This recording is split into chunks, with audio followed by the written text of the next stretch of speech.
Hello and welcome everybody. If I could get someone to confirm my audio, that would be amazing. My name is Frederica, and yeah, nice to see everyone tuning in. I can imagine that we have a quite a few different time zones. So if you don't mind, just letting us know where you're watching from. We love to hear the countries that you're representing. Nice to see you, Alessandro, as well. A regular, I would say, around time now. So yeah, we had a lot of signups for this webinar. We're going to talk a bit about continuous temperature mapping. And yeah, I had a pleasure of speaking to a few of you actually before the webinar. You had some questions and so forth, and it's been really great. So yeah, if you don't mind letting us know where you're watching from, that's always super nice to see. A few of you pre-own I can see tuning in too. That's really great. Hi Mats and hi Wei. So yes, just to let you know, don't forget to write some questions on the chat here.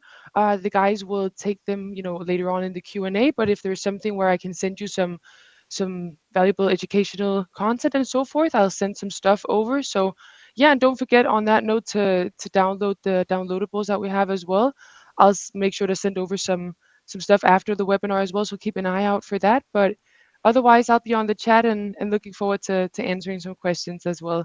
I won't do an introduction that's too long. I'll let the guys introduce themselves. They do that very well Thank after you a few very much, webinars. Frederica. Hi, So everyone. This is Jakob and Anders here, and we're truly excited to talk about today's topic. I think it's one of those topics that have had a huge amount of interest. So, of Absolutely. course, we're bringing it back up here again. We had one last time, and we've improved on the setup and had a few more details to add on.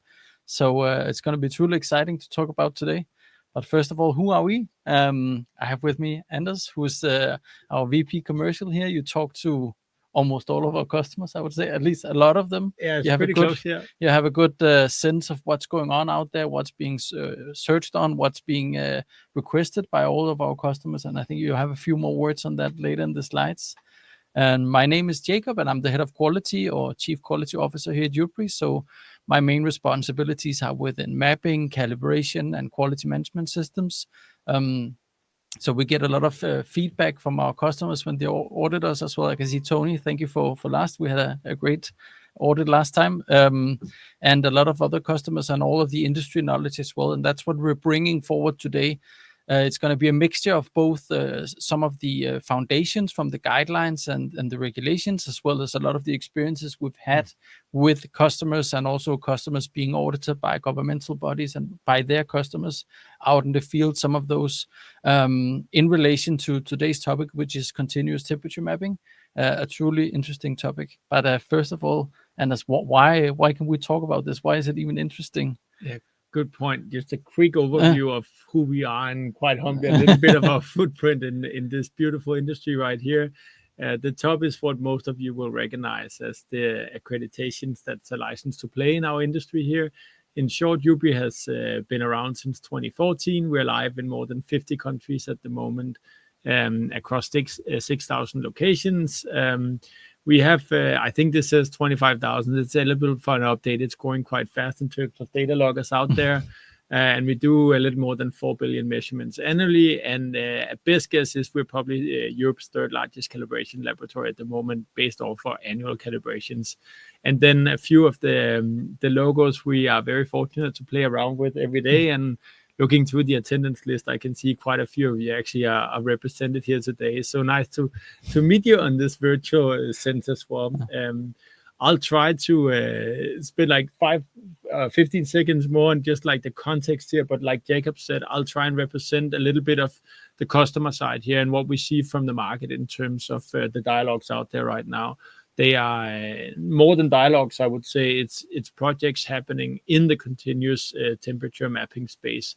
The interest is really increasing, and I know you will cover from a technical and from a compliance, from a quality perspective, exactly why. So a lot of what Jakob and I have really discussed as the really interesting thing today is to take some of all of those golden nuggets that are happening in meeting rooms, virtual or physical, with 2, 3, 4, 5, 6 people into this more open space for you today, and for all of those that might be taking the webinar on demand, so we can have some more impact out there on the industry and the end consumers of medicine in the end, which it's all about, right? Yeah, exactly.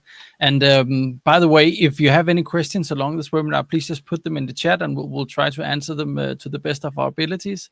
It's always great when the chat lives up and there's a lot of great discussions and debate going on there. But just moving into the agenda for today, so we would like to, this is a relatively new concept that people are trying to adapt it. I mean, the concept of continuous temperature mapping has been around since 2011, when it was suggested the ISPE guidelines on controlled temperature chamber mapping and monitoring.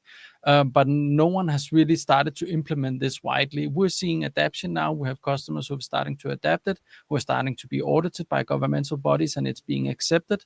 But just as a brief fly-in, we'll start out with the mapping process and just talk briefly about what the different elements are, and we'll build that understanding up in terms of going forward with continuous mapping and going forward with that in terms of what it means in terms of periodic reviews and remappings, because that's basically what it's all about, right? As a little bit of a cliffhanger, it is an approach in which you can have more loggers in place and thereby eliminating the need for setting up more loggers when you do periodic remappings, right? And also there are some added benefits as well, which we'll take later on today. So without much further ado, we'll just jump right into, you've probably seen this before in terms of the V model. And this is how we typically map out the mapping process, right? So you have your requirements, your whole requirements phase, you'd have your acquisition or building phase, depending on how large the facility or equipment you're trying to map is. And then you'd have the qualifications phase, typically with some sort of commissioning process in which you'll have installation qualification. And then typically we would put temperature mapping as part of the operational and performance qualification. So we'd ensure, I think a good rule of thumb is that operational qualification is an empty mapping and performance qualification is a full mapping. It's roughly speaking, but generally the concept. There's a bit of overlap between those different concepts, but you could consider a mapping to be part of an operational qualification and performance qualification, so that those two are part of the same tests to ensure that the facility or the equipment performs as it should. And this is the first place we see a lot of confusion, especially when we're talking in good distribution practice, that the requirements for what this process should conform to are not really well described, and a good risk analysis has not really been performed. So that's the first part in starting a good mapping process, is really being sharp on what are the requirements for the process rather than the equipment itself. So one of the things we often see is, well, this equipment should have temperatures between 2 and 8 degrees at all times, which is fine. But it's really a process. When you start understanding that it's a process of having goods delivered, distributing them in the warehouse, redistributing it perhaps at some point, and then moving out onto unloading into trucks, that's where you start having a good aspect or a good overview of what the mapping really should encompass. So very typically, what does the mapping process look like? This is how we typically see it, that we'd have a protocol in which you describe what's the test methodology, what are the acceptance criteria, so what kind of requirements do we try to ensure that the facility or equipment can live up to? Is it fit for intended purpose? And the test methodologies and the documentation requirements, all the standard stuff in a protocol. Then we'd have the execution phase.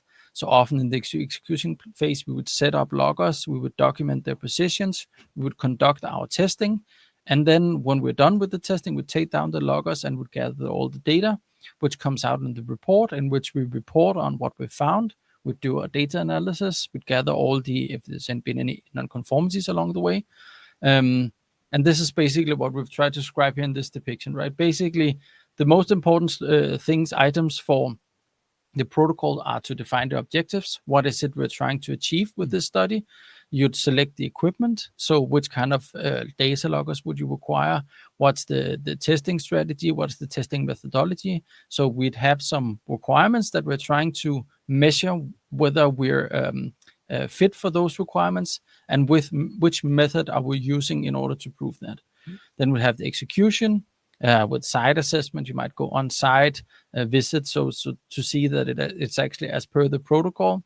You place your sensors and you do all your data collection, and then the reporting containing the analyzing the results, interpreting the findings, so basically doing your data analysis, documenting your results, and then most importantly, one of the things that we often see is being missed, the recommendations for how should you go forward with what you found. It's not enough just to say, well, the unit was conformant, it was within all the temperatures at all times during all tests.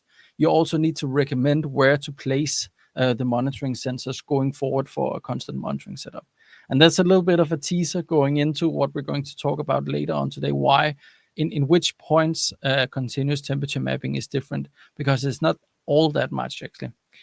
I'll do my best as always to interrupt you and ask stupid questions to really double tap on anything that might be of interest. But like you also said, just go ahead and put your questions in if you have any to what Jakob is saying on the way, and I'll do my best to both interrupt and pass them on.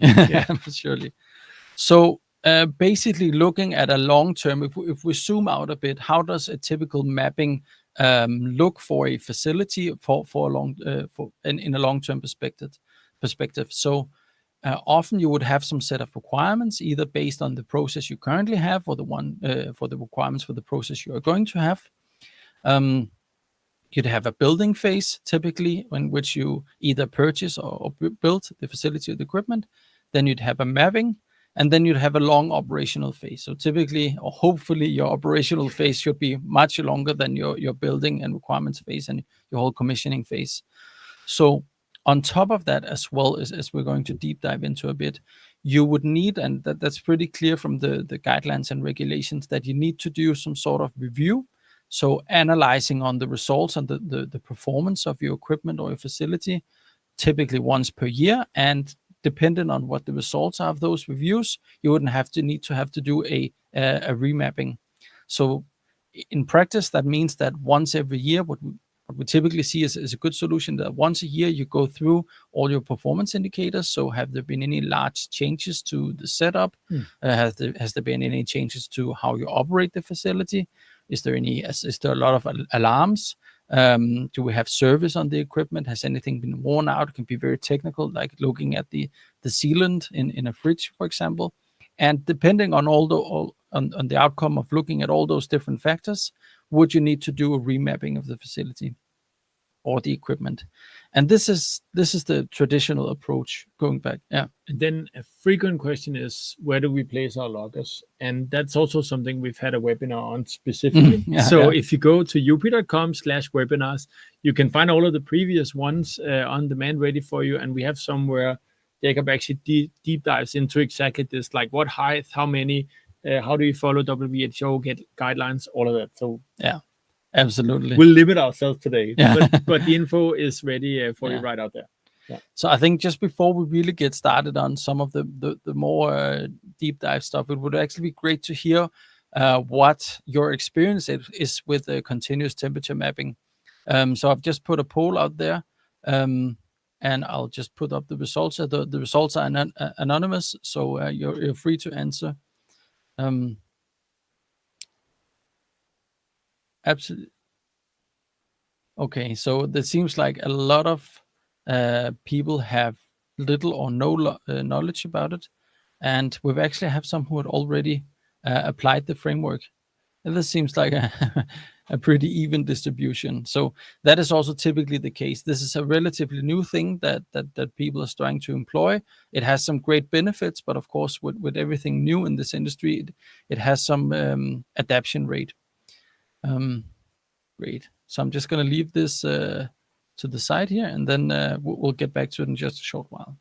So looking at the mapping process, how should we do testing and analysis? That's one of the key parts of continuous temperature mapping as well. So if we take a typical example like this one, if we have this is a made up warehouse. For previous viewers of these webinars, it's our standard warehouse here. The typical approach is, first of all, on a very general level, to identify the risk areas. So basically identifying where could something go wrong. And that we'll take a bit deeper look into that in just a short while. But basically, that's also what the guidelines are proposing. You should look at what could be a risk to conformant temperatures in your facility or equipment. That's basically the one thing we're doing with temperature mapping. Then we'd place sensors and collect data. So if we have an area of risk, we would place a sensor there in order to measure whether that risk is actually um, um, if that risk actually exemplifies and actually makes the temperatures to go outside the limits. And then we would analyze the data across and define whether it means that the temperatures are outside the limits. That's the basic approach. There's nothing more to temperature mapping than this. Well, there's a few other things, I would admit, but basically we need to verify the conformance to the requirements and make recommendations. That's very basically what temperature mapping is about. And that thought I would love for you to keep in your mind in terms of going forward to the general case here. So just as a brief follow-up to it here, it's very clear that very few people have used this, and that seems about right. I'm just going to close the poll down here. But great to hear that so many people still have an interest in it, though. Yes. So going forward, and I think one of the truly interesting parts of a temperature mapping is really also this the risk assessment. So a lot of the questions we often get are questions like, do we have to do seasonal mappings? Where do we place our temperature sensors? And it's my very belief that if you understand what kinds of risks are relevant, then there is no question. So going back, we've developed a risk assessment framework when we're dealing with temperature mappings, in which we have 3 different categories. We have compliance risk. So that's risks related to whether you follow the guidelines from the international organizations. So there's a guideline for WHO, there's one from ISPE, and there's a few other different guidelines that describe how to perform temperature mapping, which should make it conformant to GXP requirements. But basically, whenever you deviate from these guidelines, you're sort of on your own, and that's, in my perspective, should be treated as a risk. You're taking a risk by going off the path, right? So second is what we call technical risks. So that's all risks related to technical installations. Those could be lighting, doors, gates, HVAC systems, forklift chargers, anywhere where there's either being cold or heat produced. It's rare that there's being heat produced, but you could see if you have 2 adjacent rooms and one is really cold and the other one's really hot, you basically have a lot of cold seeping through. Ceiling windows is a classic for heat also in the summer, right? Yeah, exactly. We see tons of examples where the risk with windows that are not being covered as they should will introduce sunlight, which could heat up products at specific locations. Exactly.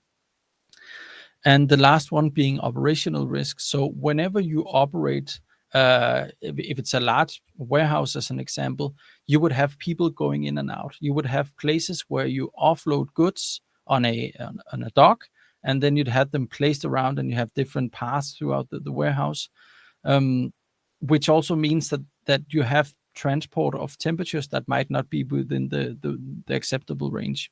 Another example is if you have humans going in and out, those will often come from non-controlled environments in and out. So how often do you have doors and gates opening? How well sealed are those? And I think even more evidently in equipment like a freezer, for example, you have to open the door. Otherwise, it's not very useful as a storage if you can't get to the products inside. So however, whenever you open the door, for how long time do you do it? For how often during the day do you do it? And it could also be a thing like a power failure that could be treated both as a technical and operational risk. But basically, you need to account for all of these different risks. And what the guidelines often do a good job of is basically giving these guideline recommendations. So that stuff, though, if you read through the guidelines, they will say, well, you need to place data loggers in the corners and in the center, and then a few more along the sides and in height. You need to place sensors near walls and doors. You need to place a sensor in the blowout air of the HVAC system, as we talked about before. You need to place a sensor near a control sensor. You need to place it near a heat or cold source. From my perspective, that's a mistake from the guidelines side, because we don't need all of those recommendations if we understand what the underlying risks are. So without having talked to the authors, my opinion is that they took some general risks and then they applied the mitigating actions to those and published those in the guidelines. So if we're talking a risk like homogeneity and stability for that matter as well, if the risk is that the temperature is not the same in the entire fridge or warehouse or whatever it might be, well, the method in order to test that would be to place sensors in all corners, because then we place some in the middle and we place a few out throughout the volume. That would be the method of determining whether the homogeneity and stability is within what we can accept. So if you understand that risk, which is the most basic risk of temperature mapping, you would instinctively know where to place the sensors. Another really underlying risk is the external influences. So you'd have maybe sun-facing walls, you would have non-sun-facing shaded walls, which means that, and you have as part of that an operational risk that you might have outside air that seeps in either when someone opens a door or gate or just by in closed state. Well, that's why you would place a sensor near those gates and doors. The risk is basically that there might be an external influence which could impact the conformance. And that's also the same risk we have when we're asked about seasonal mapping. Well, do I need to perform summer and winter mapping? Well, is that an external influence that could influence the conformance of the facility? If yes, well, then you need to do seasonal mapping. That's always the answer. I've never run into a case where that's not the answer, at least, because if we're talking a fridge inside a controlled temperature room, well, that might not be affected by seasonal variations, and therefore you don't need to perform both mappings. The same if you have non-conformant temperature from the HVAC system, as we talked about. You'd have air coming directly out of the HVAC system.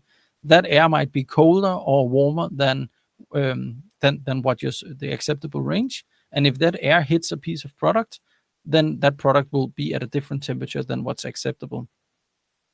And often we get the question, why would you need to place a sensor near the control sensors? That's not as instinctive or easily understandable risk, but basically, if you have a mismatch between what your control sensor sees and what the temperature of the facility is, that can cause issues, because you might, if you set it at 20 degrees, but it actually it thinks that it's 20 degrees, but the room might actually be 15 degrees. Well, then you have a mismatch there and can be really hard to control it. It's often not a hard requirement, but either way. And lastly, also, you can see our image is taking up some of the text here, but basically, if you have a local heat or cold source, you need to place a sensor near those. And I think the typical culprit is something like a forklift charger or hydraulic line, in which you have heat at a localized place that doesn't necessarily always produce heat, but it might do at some intervals. It's always the story that I tell when you have these webinars about a mapping we did and everything looked great. And then the last day of the mapping, something was totally off. There was an area that was way warmer than it should have been. And we're like, what's the deal here? And it turned out that the personnel started using the facility. And before that, there were no one using it. So no one charged their forklifts. Yeah. And of course, the night that they'd used, or the day that they used the forklift, they put it into the charger, and that starts off at like 5 o'clock whenever people leave the facility, and then you have an issue. And another classic between the OQ, the empty, and the PQ, the fold under use would be when you actually start taking pallets or even bigger elements in and out, because they will reflect probably outside temperature or whatever they came from, right? So that's some pretty big moving elements as well in this equation. Exactly, and it's the same. It's the same risk, the underlying risks that apply to why you need to perform at an empty stage and or empty load and a full load. Yeah. It's because, well, that is a risk to homogeneity or a risk to the stability of the product. So basically, you could have, if you have products in either a fridge or a very large warehouse, that might obstruct the airflow that you have inside your equipment or facility. That's a risk, and we need to monitor, or we need to at least to place sensors and monitor and gather data to prove that has not had an impact, a negative impact. If I may maybe just build a little bit of a bridge here towards what you're going to say later on continuous temperature mapping. This, what we have right here, and when you go through it, represents an incredibly stable and stationary world that we need to present, which is really not that doable, right? So what you should look forward to and listen out for when Jakob goes through the continuous temperature mapping later is actually the introduction of flexibility. flexibility in your operations, which this doesn't really allow for. So just a little bridge and something to look out for. And that's absolutely one of the key elements that one needs to look out for. Is that when we perform these temperature mappings, they will always be measurements at point in time. I mean, you often doing a mapping study, you would simulate normal operations, but it's never possible to truly live out what it's going to be like in everyday operations. And that's also why we're starting seeing organizations move towards a continuous temperature mapping approach, because you can never truly simulate what it will be like when it's in operation.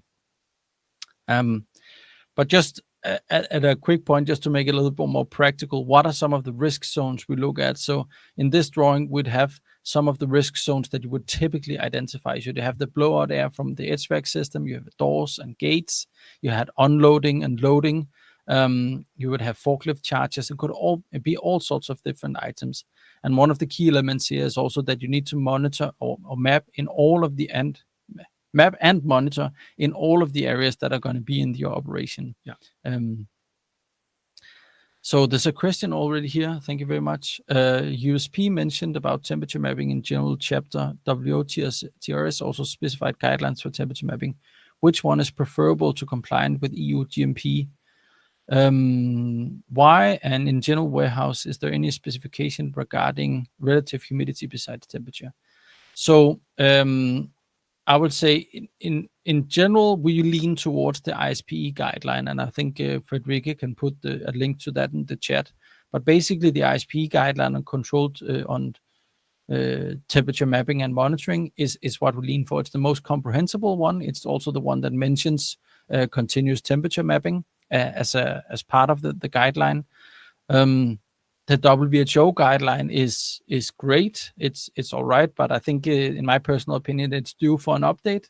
It's rather low, and it glances over a lot of the topics that you would typically go through. But a great question.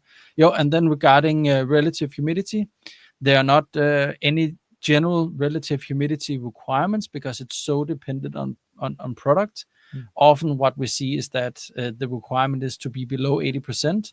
Which is, in my opinion, relatively high. I think a lot of organizations aim for below 60%. And when you do temperature mapping, you would often have something like 10% of your loggers be relative humidity sensors, because humidity tends to disperse and fill the room a lot more than temperature. Great. So going forward with the data analysis, what is it actually we're looking for when we're analyzing the data? I would often say, well, it's basically performance data, trying to get an idea of how well the facility is performing. One thing we often advise on is steering away from binary conclusions. So basically saying it's fit for purpose and not fit for purpose. It's more of a scale. You're looking to identify which areas are performing well, which ones can be used for sensitive products, which ones are more suitable for products of larger size, in which you have I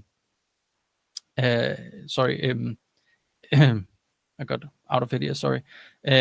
Which ones are good for sensitive products, which ones aren't, which ones are at a risk of coming outside of the limits if you have a door opening or gate, which areas are the first to go out of the limits if you have a power failure, for example. So rather than, of course, stating, you should still state whether it's conformant or not, we often recommend trying to look at the performance. And what should you look for? Well, one of the key elements is homogeneity. So looking at what is the difference between the lowest and the highest temperature in the facility or the fridge, for example. You can do it both at a peak value, so identifying the lowest and the highest. You could also look at standard deviations across the volume. The other thing is stability. So why does stability matter? Why should we be concerned about how much the temperature is fluctuating? Well, often if you have a very stable environment, you're not as susceptible to external changes or external influences as you are if you have a very stable environment. So basically, if you can imagine your temperature going up and down plus minus 2 degrees, well, that eats up 4 degrees of what you should have in there. So seasonal impacts will not be accepted as well, because you might have areas that go outside. You would often also identify the hot and cold spots. It's often referred to as hot and cold spots. We like to identify them as hot and cold areas rather, because often we place sensors with 10, 15, sometimes even 30 meters apart. It's hard to tell whether you were lucky enough to place the sensor in exactly that spot, which happens to be the hottest or happens to be the coldest. So rather, we would look at an area and say, okay, this area tends to be colder and this area tends to be hotter. And that gives us much more information in terms of our recommendations going forward. There was a question here, Frank Peters, or a comment rather. Here, heat is an energy and passes through everything. Humidity is a volume that can be blocked by packaging. Well, I agree with you, but often when we see larger, often relative humidity is interesting in larger warehouse, at least in my opinion, temperature can theoretically pass through product, but it will just take a lot longer time than for the humidity to travel around it. But yeah, agree. And I think we have another question here. That's just a service message. Yes, the webinar will be available on demand for your convenience, whether that be for poor internet connection or just time management in general. Absolutely. So we have a question here from Chris Martin. Would you take the same approach to mapping when you map articulated vehicles or shipping containers? Yes. And that's often why we try to, I would always say, preach the risk-based approach, understand the risks rather than going too much with the placement guidelines. If you understand the risks associated with what we call moving goods, means vehicles or containers, you'll have a much better understanding of what the actual risks are and what you did to mitigate them. And we see that our customers, they get way better responses from governmental auditors and auditors from customers when they can articulate that they understood the risks and what they did in terms of their strategy to mitigate those risks. The risks in a moving goods are not always the same as in stationary facilities or equipment, but they're pretty much the same. All of the risks that I listed are also present in moving goods, but you do have some added ons which correspond to changing environments, how the HVAC or the temperature control system works. I mean, whilst you're driving versus stationary, should it handle to be unplugged for a matter of time and so forth? I can even extend it on behalf of, again, representing market dynamics. It even goes for airplanes, which is something we map currently also. Same principles applied as Jakob has been presenting for the last 10, 15 minutes, actually. Yeah, absolutely. Yeah, great question, by the way. Another... Oh, yeah. Thank you, Frank. That's why there's no legal requirement. Yes. Okay. Thank you. Absolutely. So Frank also asks here, do you put formal limits on homogeneity and stability, e.g. as a percentage of the acceptable range? Great question. Again, thank you very much. What we often do in terms of homogeneity is that we would, I think, from my perspective, the best metric is basically what's the difference between the highest average temperature and the lowest average temperature, because that gives an idea of what is the temperature control system capable of maintaining over the entire volume. That means that, let's say we have a 2 to 8 degree storage, and we measure temperatures between 6 and 2, or be 6 and 4 sorry, bad example, 7 and 3 degrees, right? So near the limits. Yep. That basically means that it's a very good idea to calculate it as a percentage of the acceptable range. But in other words, it also means that we can only tolerate going up 1 degree or going down 1 degree. That's a very terrible scenario to be in, because if you have an external influence, let's say it becomes summer or vice versa, winter, it's very common for that to change the temperature limit, and that would be a high risk. I would say it's hard to say exactly what it should be in terms of, but rather than it being a performance parameter that I would fail or pass it on, it would be a risk that I would convey to the operational use of it. And the same thing goes for stability. If you have a temperature that goes up and down 4 degrees, it also means there's very limited room for the average temperature to move up or down. Yeah. Maybe adding to that and the whole topic you're talking about here, Jakob, on this specific slide. Obviously, if this is a paper carried process, this is pretty cumbersome. Somebody might enjoy toying around with numbers like you do, but obviously this is something that reflects also to another webinar topic of a URS. What do you spec for? Yeah. We would highly recommend going for a software-based system, because playing around with the cohorts, the outliers, percentages, etc., becomes a whole nother ball game. And I'm saying that again, representing the market here, that actually being software-based in the data analysis of the mappings is not the common standard out there, but certainly something that you should request at the time, because it will empower you and your business in a whole other way. Absolutely. I think for the sake of time as well, there are always some great questions. I think we'll just move a little bit on. So going from that as well, what you'd also look for in terms of analyzing your performance data would also be the empty versus full performance. So is there a lot, that same thing goes with homogeneity and stability. Is there a lot of variance from when it's empty to when it's full? That's also an impact that you need to consider. And then lastly, seasonal variations. Can you accept that you don't have to change set point temperature from summer to winter, for example? Those also some of the things. One, as I mentioned before, one thing is getting to a conclusion. What's way more important is to provide recommendations for how to use the equipment going forward. Maybe can I just ask you to activate another question? I think that would be interesting now. The one on what's the biggest pain around temperature mappings today? And we can just have that simmering in the background while you conclude on this. Yeah, exactly. I'll put this one up there. Thank you. So basically where we want to go through while you're filling in the answers to this questionnaire is we want to verify that it's compliant, that it's fit for intended purpose with the requirements. So most basic questions: are the temperatures within the limits? Are the excursions within the limits? Because often you would have excursions outside the acceptable range, but can we accept those excursions? Door openings, can we handle the amount of door openings we plan for? If you have a small unit, for example, and you plan to open it 20 times a day, can it actually handle that? Yeah. We need to verify that. And then lastly, does it stay within the acceptable limits during seasonal variations? That's a very typical thing as well. And then lastly, the most important thing is, how do we do ongoing monitoring? What are the recommendations? I feel like you said that before. Yeah, that's a bit of a cliffhanger. And that's one of the key things to keep in mind here is basically we're looking for ongoing monitoring. That's basically where we're going with this continuous temperature mapping. So last step before we really deep dive into the continuous temperature mapping. And this is one of the key elements to why continuous temperature mapping actually makes sense. When should we do all of this again?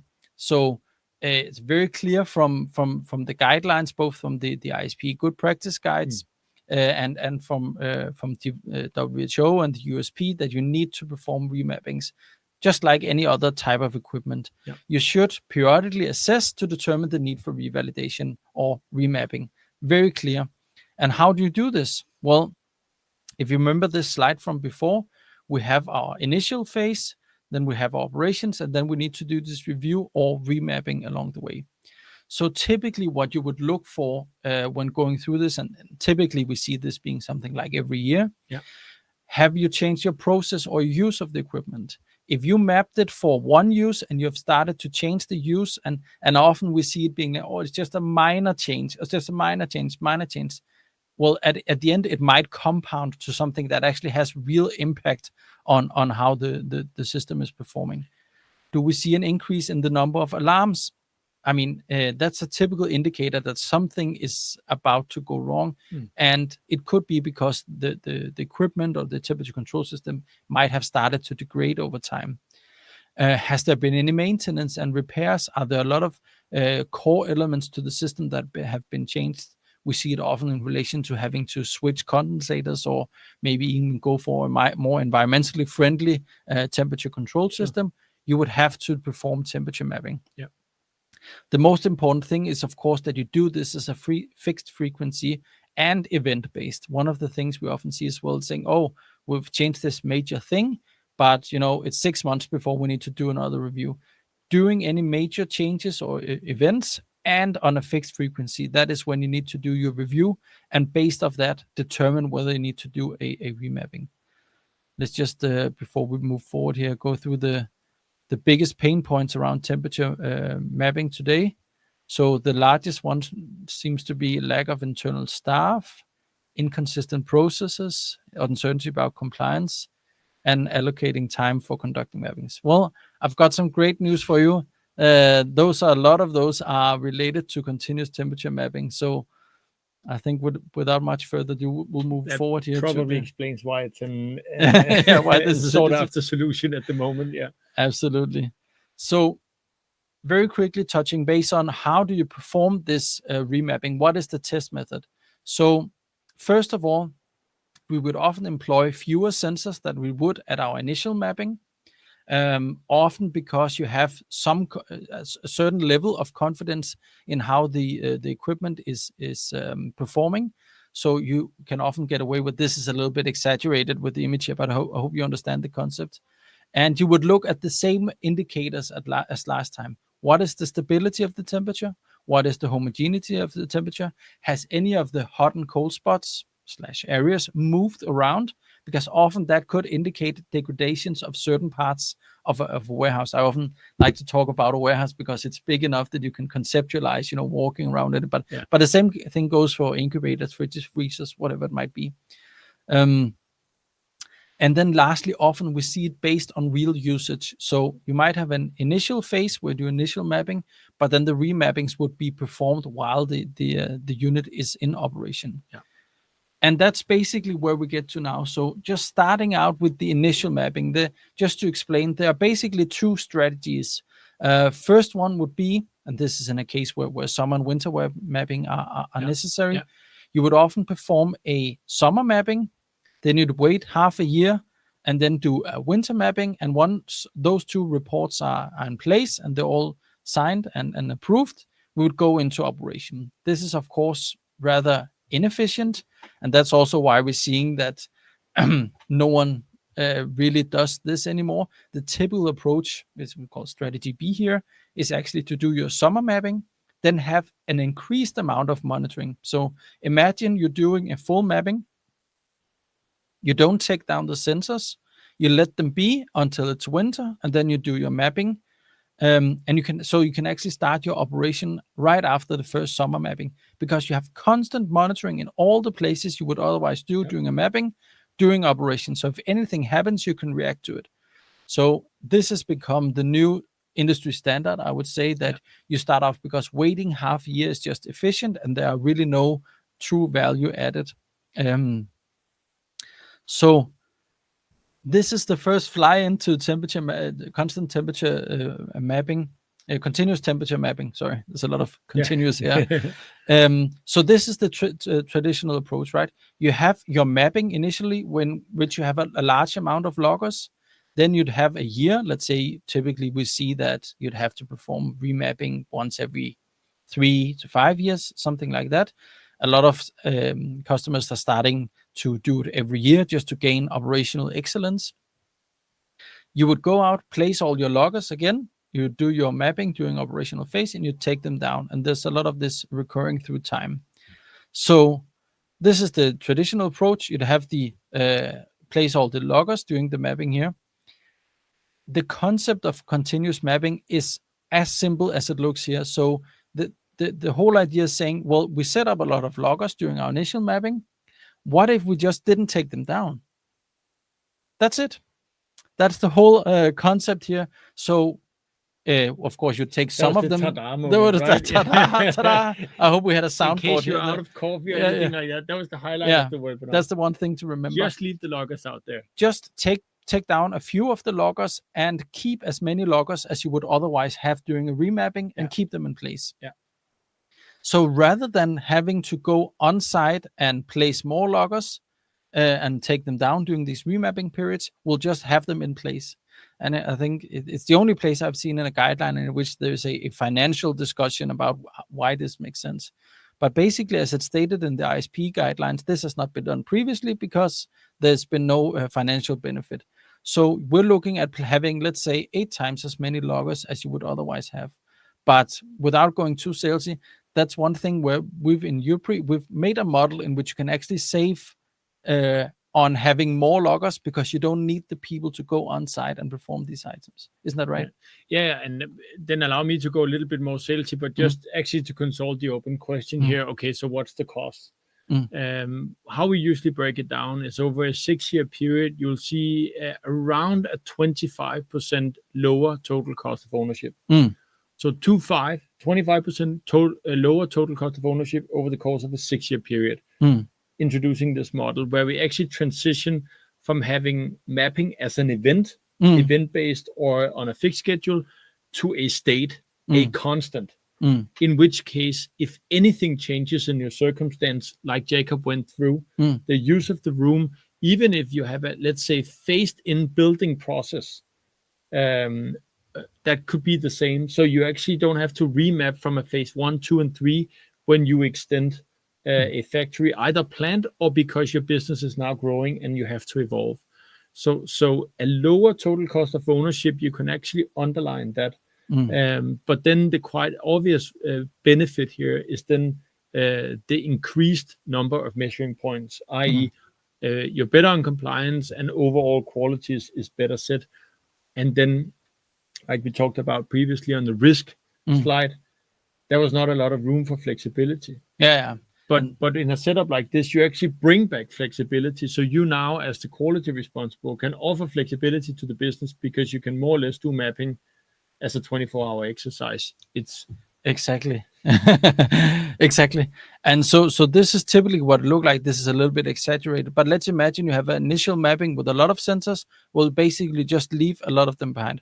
Of course, if you look from an effort perspective or resource perspective, rather than having these large peaks whenever you do remapping, you have with the blue ones here, basically you have the same amount of initial mapping. That's basically the same as you would always do.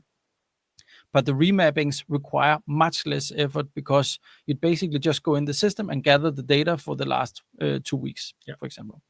So if we're trying to compare, how does the continuous mapping look from a traditional approach? In the continuous mapping, you still have to monitor your risk zones, right? The initial mapping and also where you would place them going forward.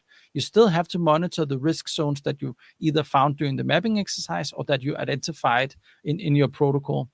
You still have to place your sensors like you would do for remapping. So rather than having to wait until the remapping to identify where would I place the reduced amount of sensors, you place those upfront. And you still need to have your mapping strategy documented. So if we go to a yearly, what is the ongoing items that you would need to be concerned of? So in a typical remapping scenario, you would have to go in and do your protocol, your execution, and your reporting. On a yearly placement, on a yearly basis, not a yearly placement. Basically, you would need to ensure, first of all, that the sensors are still placed as they should. That's also common practice in monitoring when you do your review. Are the sensors that should be in the top right corner, is it still placed there? And then you would need to review the performance indicators. So basically, like before, is there increased amount of alarms? Has the process changed? Whatever it might be. And then you would actually go in and review the performance characteristics of, let's say, the past 3 weeks. Because if you have 365 days per year of data, you can basically pick and choose which area you think is the most representative, and you can shorten and lengthen the period because it doesn't matter. The sensors are already there. Can I just do a quick fair warning here? We have 8-9 minutes left, and it's normally always with 1 or 2 minutes left that the question starts coming in. So if you do have any questions and something you're thinking about, put them in now. We'll try and prioritize. And if we don't make it during the webinar, we can always reach out and follow up so you do get an answer. But now is a great time to do so. Absolutely. Sorry, go ahead. You would still need to review any changes at incident. So although you have the data, you would still have to review, has there been any changes to the process, the equipment, or whatever it might be.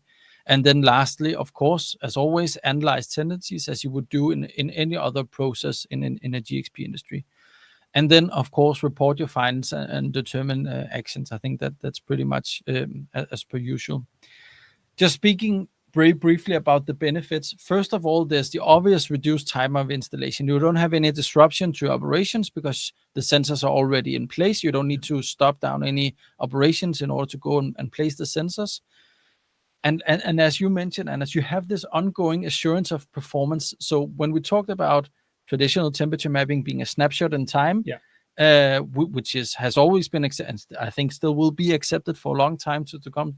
Don't worry.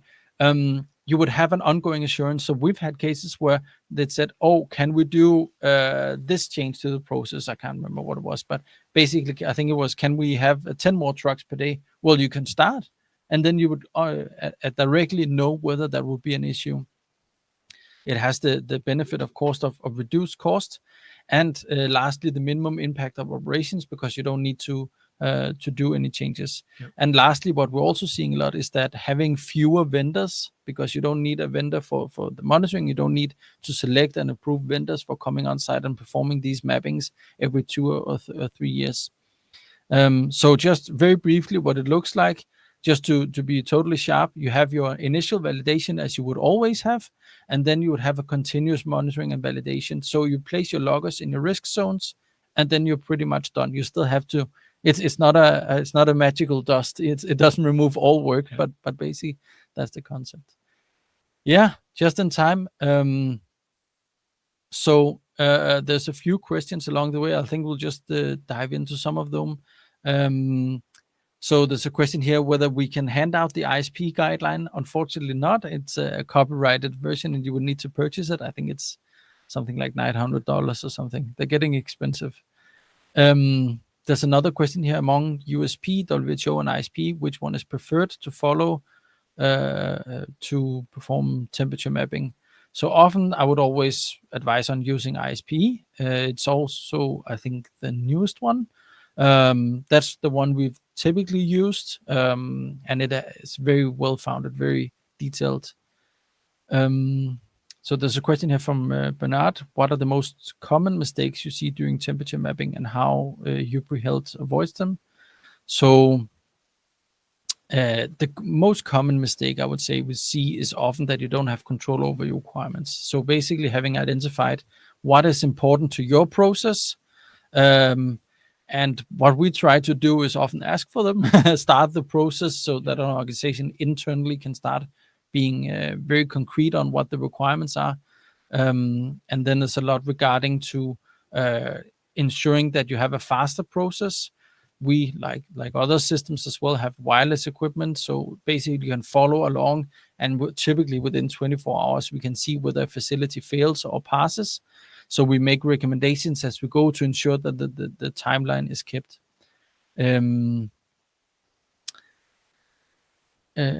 So there's a comment here from Jonas. In that way, you don't have to analyze hot and cold spots at various loads. Traditionally, the option is to map empty and fully loaded, and mapping guidelines imply that this would represent all various load patterns. Scientifically, this is of course not the case. The advantage with continuous mapping is also that you don't have to discuss the load issue with an auditor. I would agree in the continuous case when going in year 1, 2, 3, and 4. What we see at least a lot is that in the initial case, you would still have to perform the empty, or we call it minimal and maximal loading, because you would need to approve before starting to use it, that you at least have some certainty. I'm hoping that we're moving towards somewhere we can start slowly using it and monitor it closely.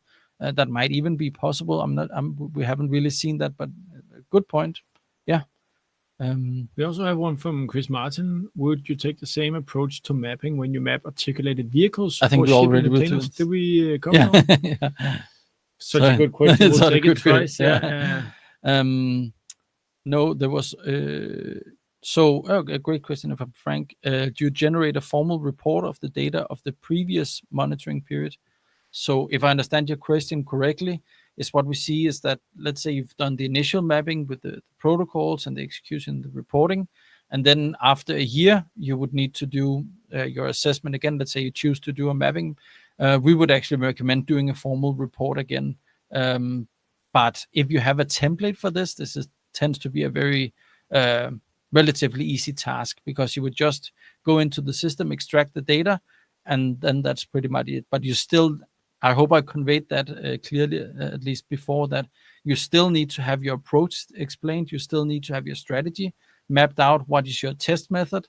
And the execution phase just becomes very, very easy. And then you'd have the reporting phase. I think often we would see having a general strategy, and then having individual reports for each unit being continuously mapped. If I can go Yeah. back to Bernard's question, what are the most common mistakes? I think you had some really good answers on the straight on part of it.